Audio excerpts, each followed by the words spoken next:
এই চট্টগ্রামের দুর্গম এলাকার সুযোগ নিয়ে অনেক ছোট ছোট অনেক বাহিনী বা অনেক সন্ত্রাসী গোষ্ঠী গড়ে উঠেছিল। তারা তাদের কার্যক্রমগুলো পরিচালনা করে থাকে। আমরা আমাদের এই জেলা পুলিশের পক্ষ থেকে এই সকল রকমের সন্ত্রাসী কার্যক্রম, সকল রকমের এই গুন্ডামি এগুলোর ব্যাপারে আমাদের যে জিরো টলারেন্স নীতি সেইটারই ধারাবাহিকভাবে আমরা বজায় রেখেছি এবং ভবিষ্যতেও বজায় রাখবো। এবং কোনো সন্ত্রাসী বা কোনো রকম অপরাধী যে তাদের অপরাধ কার্যক্রম করে যে পার পাবে না, এইটা আমরা মোটামুটি নিশ্চয়তা দিতে পারি। এবং এটা হয়তোবা খুব আমাদের সূচনা মাত্র।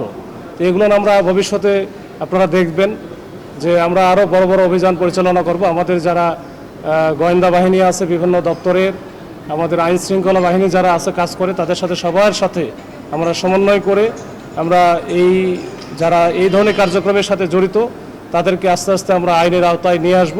এটা মোটামুটি আমরা প্রতিশ্রুতি দিতে পারি। এই ব্যাপারে আমরা অঙ্গীকারবদ্ধ।